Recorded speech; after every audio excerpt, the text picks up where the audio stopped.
Hello साथियों, नमस्कार। आपका वाई वन स्टडी पॉइंट में एक बार से फिर स्वागत करता हूं। साथियों, मुझे आशा है कि आप अच्छे होंगे और अपना पढ़ाई कर रहे होंगे। तो आइए शुरू करते हैं अगला मॉक टेस्ट अपना साइंस का।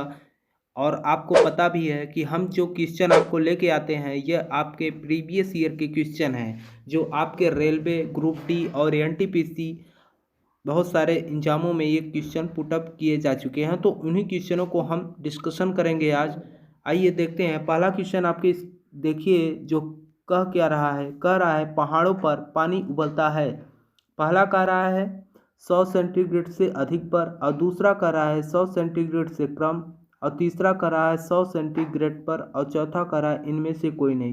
तो देखिए, जो पहाड़ों पर पानी उबलता है, एक सामान अगर पृथ्वी पर देखा जाए तो हम देखते हैं कि 100 सेंटीग्रेड पर ही क्या पानी बॉयल करने लगता है। तो पहाड़ों पर क्या होता है, पहाड़ों पर 100 सेंटीग्रेड से कम पर होता है। ठीक, क्या कम पर पानी आपका उबलने लगता है। ठीक, तो यहाँ पर आपका राइट आंसर जो बनेगा वह 100 सेंटीग्रेड से कम हो जाएगा। आइए अब अगले क्वेश्चन को देखते हैं कि अगला क्वेश्चन आपका क्या कह रहा है। अगला क्वेश्चन कह रहा है इनमें से कौन ऊष्मा का मात्रक है। ऊष्मा का मात्रक पूछा है तो कौन सा होगा। तो देखिए, पहला कह रहा है कैलोरी, और दूसरा कह रहा है किलो कैलोरी, और तीसरा कह रहा है किलो जूल, और चौथा कह रहा है सभी। तो इसमें देखिए, एक तरीके से देखा जाए तो हमें पता है ऊष्मा का मात्रक क्या कैलोरी होता है, और ऊष्मा का मात्रक और क्या होता है, किलो कैलोरी भी होता है, और ऊष्मा का मात्रक किलो जूल भी होता है। तो यहाँ पर जो ऑप्शन आपका बनेगा वह चौथा हो जाएगा। ठीक है, तो ये जो भी मात्रक आपको दिखाई दे रहे हैं ये सभी क्या हैं, ऊष्मा के मात्रक हैं। तो आइए अगले क्वेश्चन को देखते हैं। अगला क्वेश्चन आपका क्या कह रहा है। ठीक, अगला क्वेश्चन आपका कह रहा है कौन सा एक मिश्र धातु है। पूछ रहा है कौन सा एक मिश्र धातु है।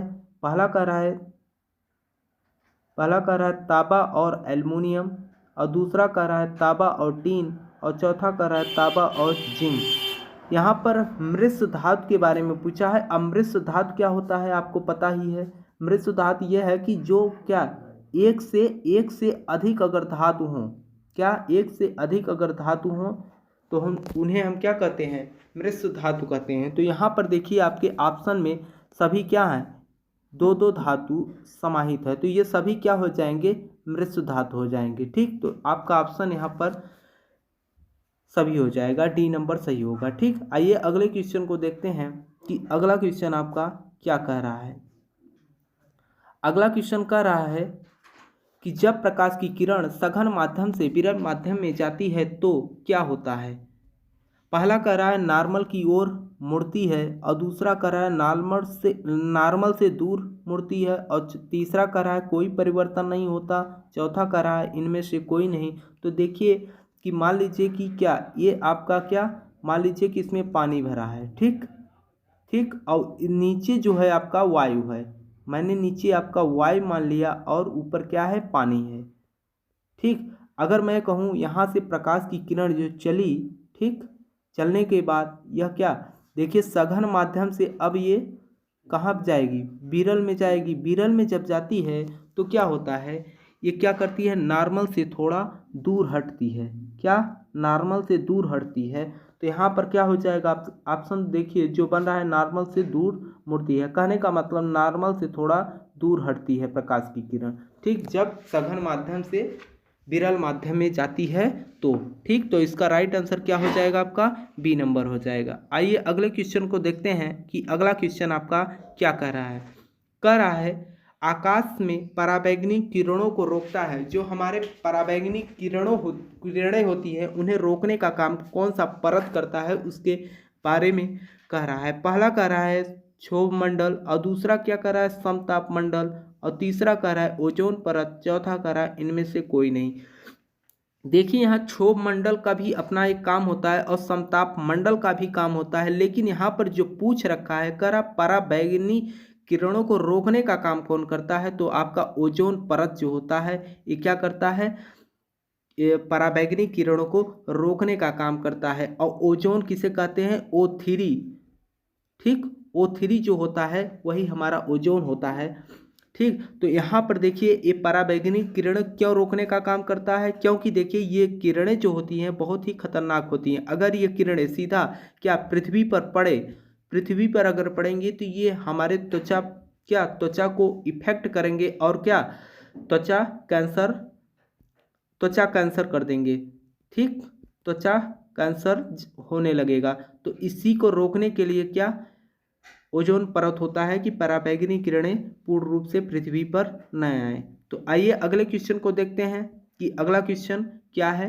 अगर आपको क्लास अच्छा लग रहा हो क्लास को लाइक शेयर करते रहिए ताकि और भी स्टूडेंट जुड़कर अपना क्वेश्चन को देखकर कि प्रीवियस ईयर में जो क्वेश्चन पूछे गए हैं उन पर थोड़ा अध्ययन कर लें। तो आइए अगले क्वेश्चन को देखते हैं। अगला क्वेश्चन क्या कह रहा है ग्रीन हाउस इफेक्ट के लिए जिम्मेदार गैस।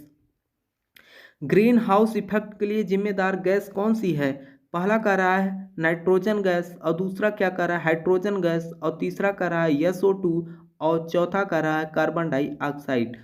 तो देखिए यहाँ पर अगर मैं बात करूँ तो कार्बन डाइऑक्साइड, ठीक, ये क्या होता है आपका ग्रीन हाउस इफेक्ट गैस मानी गई है। यही क्या हमारे ग्रीन हाउस को क्या इफेक्ट करता है, जो हमारा CO2 कार्बन डाइऑक्साइड निकलता है। ठीक, और इसी कार्बन डाइऑक्साइड को क्या अगर हम देखें तो हमारे बाइक से क्या निकलता है कार्बन मोनोऑक्साइड। ठीक, कार्बन मोनोऑक्साइड निकलता है। ये भी क्या बहुत ज़्यादा प्रदूषण फैलाने का काम करता है, क्या कार्बन मोनोऑक्साइड। इसीलिए क्या आपको जब भी बाइक वगैरह चलाते हैं शहर में तो क्या पोल्यूशन एक टैक्स अलग ID बनता है, उसके लिए भी चार्ज देना पड़ता है आपको।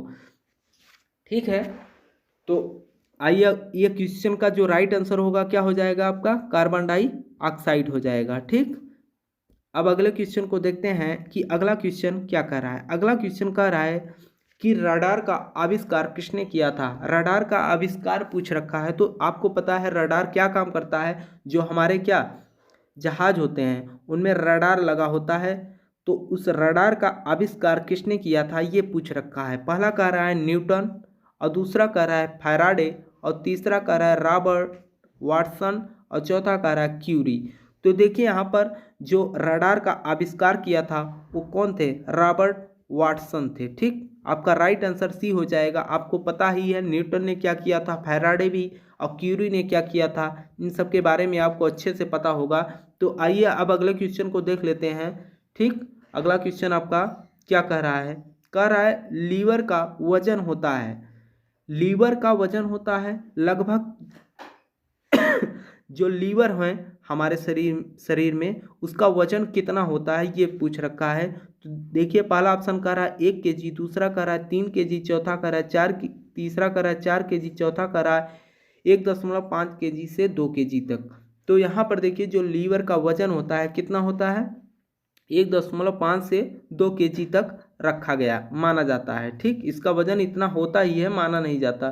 ठीक, तो इसका राइट आंसर कौन सा होगा, D नंबर हो जाएगा। और आपको पता ही है क्या लीवर जो होता है क्या हमारे शरीर का अगर कहें कि सबसे लंबा भाग होता है। ठीक, लीवर की जो लंबाई होती है बहुत बड़ी होती है। ठीक, तो आइए अगले क्वेश्चन को देखते हैं कि अगला क्वेश्चन क्या कह रहा है। अगला क्वेश्चन आपका कह रहा है ग्रहों की गति के प्रतिपादन किसने किया था। जो ग्रहों की गति के नियम का प्रतिपादन किसने किया था ये पूछ रखा है। आपको पता होगा बहुत ही अच्छे से कि हमें जो ग्रहों का गति के नियम के बारे में बताया गया वो कौन से वैज्ञानिक थे।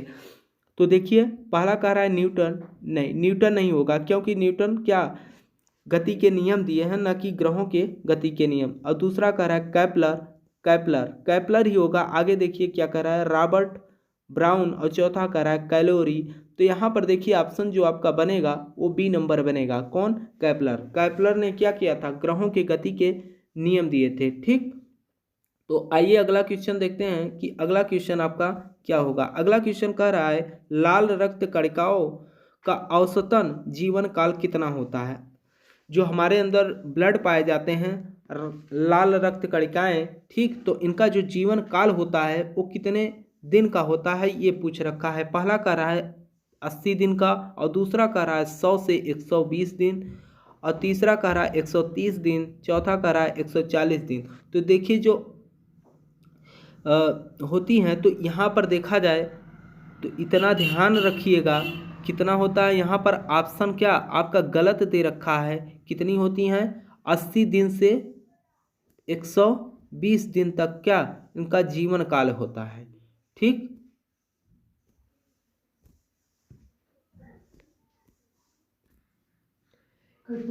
ये देखिए जो यहाँ पर देखिए जो मैं बात किया अभी, बोला कि 80 से क्या 80 से 120, 80 से 120 क्या होता है? ये हमारा 1 मिनट में क्या इतना, एक तरीके से कहा जाए हार्ट जो बीट होता है उसका धड़कन कहा जाए, इतने तक क्या सामान्य माना जाता है। एक तरीके से हम कह सकते हैं कि ये प्रेशर होता है।